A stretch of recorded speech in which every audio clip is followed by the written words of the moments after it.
नमस्कार मंडळी, welcome to निराली माय चॅनल. आज 12 जानेवारी जिजामाता यांची जयंती आहे. त्यानिमित्ताने त्यांच्याविषयीचं चरित्र, त्यांची माहिती जाणून घेऊ. आपल्या पूर्वजांचे स्मरण म्हणजे कर्तृत्वाच्या प्रेरणेचा अखंड स्रोत. त्यांच्या जीवनातून आपल्याला नेहमीच बोध आणि मार्गदर्शन मिळत आलेले आहे. संपूर्ण भारतवर्षात अशी एकतरी व्यक्ती असेल का, जिने छत्रपती शिवाजी महाराजांचे अमर नाव ऐकले नाही. देशाला कीर्ती आणि वैभव प्राप्त करून देणाऱ्या राष्ट्रपुरुषांची कथा, चरित्रे सर्वांनाच माहीत असतात.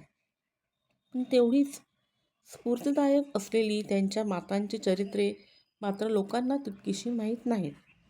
बालपणी सुसंस्कार करून त्या महापुरुषांचे व्यक्तिमत्व घडविणाऱ्या, त्यांचे जीवन सुदृढ करणाऱ्या आणि आपल्या महान त्यागाने त्यांच्यातील शौर्यांची ज्योत प्रज्वलित करून देशाचा इतिहास घडविणाऱ्या त्यांच्या मातांचे इतिहासातील स्थान अत्यंत गौरवास्पद आहे. युगपुरुष शककर्त्या शिवरायांचे जीवन घडविणाऱ्या लोकमाता जिजाऊसाहेबांची ही कथा अत्यंत पवित्र आणि रोमांचकारी आहे.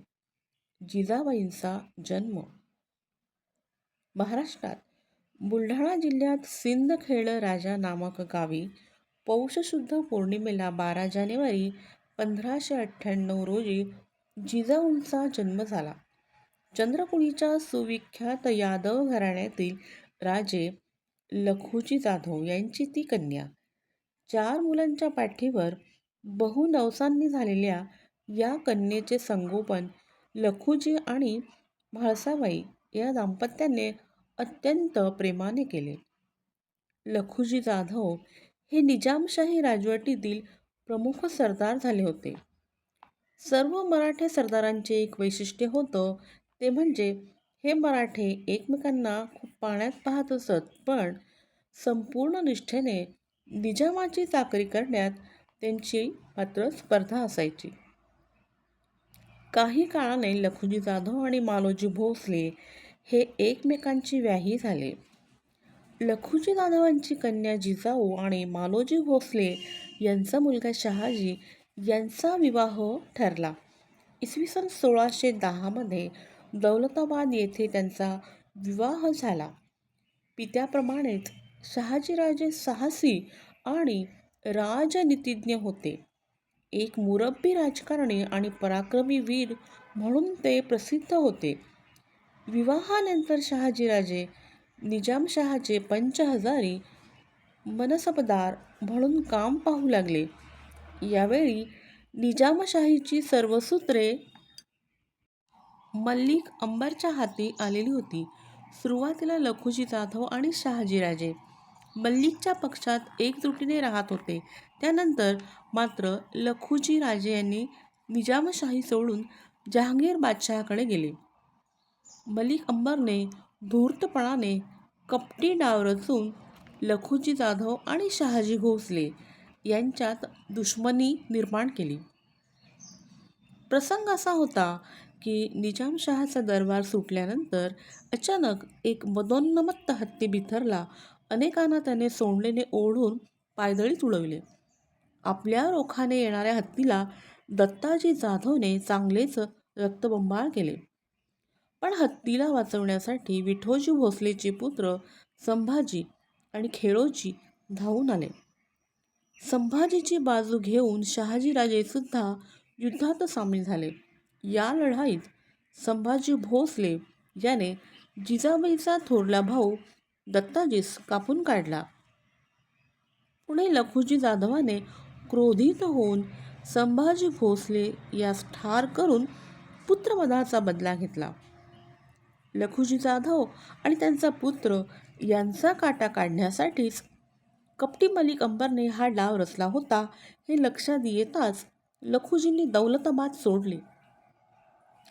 जिजाबाईंच्या सासर आणि माहेर या 2 घराण्यात जे वैमनस्य दुश्मनी उत्पन्न झाली, यामुळे जिजाबाईंना फार दुःख होई. त्याचबरोबर पिता आणि पती दोघेही यवनाच्या चाकरीत आयुष्य खर्च करीत असल्यानेही ती अस्वस्थ होती. तिचे हृदय जणू ज्वालामुखी झाले होते. तिचे स्वातंत्र्यप्रेम तीव्र होते. मोगल किंवा निजामशाह यांनी मराठा वीरांना दिलेली बक्षिसे तिला सोन्याच्या सुरीप्रमाणे वाटत होती. पती तसेच मराठ्यांच्या दीन आणि असहाय्य अवस्थेचा विचार येऊन तिचा क्रोधाग्नी वाढत असे. पत्नीचा असंतोष शहाजीराजांना कळत असायचा, पण एकाकी शहाजी काहीच करू शकत नव्हते. परिस्थितीपुढे मान झुकवून निष्ठेने धन्याची चाकरी त्यांना करावी लागायची. जिजाबाईच्या माहेराची राख रांगोळी. लखुजी जाधव आणि शहाजीराजे यांच्यात दिलजमाई झाली. ते दोघेही निजामशाहीत परतले. हे मात्र दरबारातील काही महत्त्वाकांक्षी लोकांना पटले नाही. त्यांनी निजामशहाचे कान भरण्यास सुरुवात केली. एक दिवस मुजऱ्यासाठी जाधवराव पूर्ण परिवारासह दौलताबादला आले. त्यांच्यासोबत पत्नी, बंधू, पुत्र आणि नातू होते. त्यांनी मुजऱ्यासाठी मान वाकविताच सफदर खानाने त्यांच्या पुत्रांची आणि नातवांची शिरे कापली. दिवसाढवळ्याभर दरबारात जाधवरावांच्या कुटुंबाची भीषण कत्तल झाली. काही क्षणातच जिजाबाईंच्या माहेराच्या घराण्याचा नाश झाला. यावेळी शहाजीराजे जिजाऊंसह परिंडा मुक्कामी होते. ही बातमी पोहोचताच त्यांना विजेसारखा धक्का बसला. शहाजीराजांनी चिडून निजामशाही आणि आदिलशाही सत्ता ठोकरून लावली आणि पुणे प्रांतावर ताबा मिळवला. या अंधाधुंद अवस्थेच्या दिशाहीन काळात जिजाऊसाहेब गर्भवती होत्या. यापूर्वी त्यांना 4 पुत्र झाले होते, पण शंभूराजे सोडून बाकीचे 4ही अल्पजीवी ठरले. यावेळच्या गरोदरावस्थेत त्यांना माहेराची कत्तल, शहाजीराजांचे वावटळीतील आयुष्य, भीषण दुष्काळ आदी जबर आघात सहन करावे लागले. अशा परिस्थितीत शिवनेरीचे गडकरी विजयराव यांच्या मुलीशी एकुलत्या एक पुत्राचा शंभूराजांचा विवाह ठरला आणि या व्याहांच्या संमतीने गरोदर जिजाऊस शिवनेरीवर ठेवून शहाजीराजांनी गड सोडला. जिजाबाई स्वाभिमानी आणि धैर्यवान होत्या. जिजाबाई जगदंबेजवळ एकच प्रार्थना करीत असत, हे रुद्राणी, तुझ्या एखाद्या बाहूतील शक्ती मला दे. परक्यांच्या चाकरीत धन्यता मानणाऱ्या मराठ्यांची दीनवृत्ती नष्ट होऊ दे. स्वतःची कीर्ती वाढवणारा ध्वज आणि स्वतःचे सैन्य बाळगणारा पराक्रमी आणि स्वतंत्र राजा मला पाहू दे. माझी इच्छा पूर्ण होईल असा मला आशीर्वाद दे. जिजाबाईंना मराठा जहागीरदार सरदार यांच्याविषयी त्यांच्या मनात राग होता.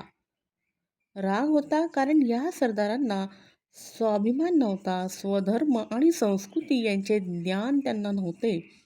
स्वतःवरच्या लाजिरवाण्या जिण्याची त्यांना चिडही नव्हती. मातृभूमी आणि स्वधर्म यांचे जे संरक्षण करू शकत नाहीत, ते कसले सरदार?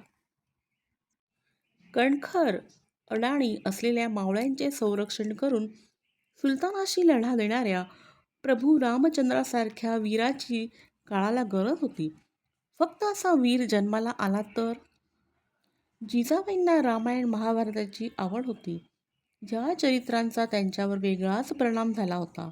देवाच्या कृपेने भीम अर्जुनासारखा पुत्र व्हावा असे त्यांना वाटे. हत्तीवर गडावर वाघावर आरोहण करावे, सुवर्ण सिंहासनावर बसून छत्र सामरे ढाळून घ्यावीत, भाला तलवार चिलखत धारण करून लढाया कराव्यात असे डोहाळे जिजाबाईंना लागले होते. 19 फेब्रुवारी 1630 मध्ये जिजाऊसाहेबांनी एका पुत्राला जन्म दिला. शिवनेरीवर हा दिवस मोठ्या आनंद आणि उत्साहात साजरा झाला. मुलाचे शिवाजी नाव ठेवण्यात आले. इसवी सन 1636 मध्ये शहाजीराजांची रवानगी कर्नाटकात करण्यात आली. पण पुणे जहागिरी नीट सांभाळता यावी यासाठी दादोजी कोंडदेवांना मुतालिक म्हणून नियुक्त करून जिजाऊसाहेब आणि बालशिवाजी बाल शिवाजी यांना पुणे प्रांतात ठेवण्याचे ठरवले. कर्यात मावळची मोकासदारी 7 वर्षांच्या शिवबा राजांच्या नावाने करून त्यांना कारभाराचे शिक्षण हळूहळू मिळावे याची डोळसपणे व्यवस्था केली. इसवी सन 1637 मध्ये पुणे जहागिरीची व्यवस्था अत्यंत खराब होती. मोगरी आक्रमण, जंगली जनावरांचा सुळसुळाट यामुळे जहागिरी ओसाड होती. जिजाऊंनी दादोजी कोंडदेवांच्या सहकार्याने ही अवघड जबाबदारी उचलली. दादोजींनी जागा विकत घेऊन शिवबांसाठी वाडा बांधला, गावं बसवली. जिजाऊंनी कसबा गणपतीची पुनर्प्रतिष्ठा केली. आळंदी, चिंचवड, पुण्यातील दर्गे मशिदी यांची चोख व्यवस्था ठेवली. शिवाजीराजांच्या शिक्षणाकडे जिजाऊ साहेबांचे पूर्ण लक्ष होते. महादेव भट महाभास या गुरूंच्या हाताखाली बाल शिवाजीला रामायण, महाभारत, इतिहास, पुराणे, कथा, संस्कृत, फारसी भाषा यांचा परिचय, लेखन, वाचन याबरोबरच कुस्ती, अश्वारोहण, दांडपट्टा चालवणे, तलवार इत्यादी शस्त्रे चालवण्याचे ज्ञान आणि यांचं शिक्षण देण्याची योग्य व्यवस्था करण्यात आली होती. भारतवर्षाच्या गतकालीन वैभवाच्या कथा त्याला इतक्या रंगवून सांगितल्या जात, त्याच्या मनपटल्यावर त्या कोरल्या जातील. श्रीराम, हनुमान, अर्जुन यांच्या कथा, पराक्रमाच्या गोष्टी शिवाजीस सांगितल्या जात. गुरु दादोजींच्या सुयोग्य प्रशासनाखाली जिजामातेच्या शांत वत्सल छायेत शिवबामधील श्रेष्ठ मानवी शक्ती जोमाने वाढीस लागल्या होत्या. मावळ्यांची मुले शिवबाचे घनिष्ठ मित्र झाले होते. किल्ले बांधणे, किल्ल्याला वेढा देणे असे त्यांचे खेळ चालत. कडक शिस्त आणि न्याय निष्ठुरता यांचे बाळकडू जिजाऊ साहेबांनी शिवबाला दिले. गोहत्या करणाऱ्या पाप्यांचे हात तोडण्याची तर स्त्रीची विटंबना करणाऱ्या व्यक्तीला देहांताची शिक्षा बालशिवाजी देत असत. दादोजींच्या सहकार्याने जिजाऊ साहेबांनी ओसाड गावच्या पाटील आणि कुलकर्णी यांना बोलावून वसाहत करण्यासाठी प्रोत्साहित केले. त्यांच्या दिलाशाने हळूहळू गावे उभी राहू लागली. संरक्षण व्यवस्था मजबूत करून, जंगली जनावरे मारून, चोर चिलाटांचे भय नाहीसे करून, पांढरी आणि काळीची वस्ती करून लावणीही केली. धारे बांधून कौल दिला. शेतीस उत्तेजन दिले. जमिनीची मापणी करून प्रतवारी ठरविली. गरीब शेतकऱ्यांना कर्जे वाटून सारा वसुलीचे प्रमाण ठरविले. जिजाऊ साहेबांची न्यायनिष्ठुरता, कर्तव्यनिष्ठा आणि गरिबांबद्दलची तळमळ ह्यामुळे मावळखोरी त्यांच्याकडे हळूहळू आदराने पाहू लागली. जिजाऊंच्या उच्च महत्त्वाकांक्षेने शिवबा घडले आणि एक इतिहास रचला गेला. तर अशा जननीस जिजाऊ मातेस त्यांच्या जयंतीनिमित्त माझे कोटी कोटी प्रणाम. माहिती आवडल्यास लाईक जरूर करा, आपल्या मित्रांमध्ये शेअर करा. जय जिजाऊ साहेब, जय Shivray. Please like, share and subscribe Nirali my channel. Thank you.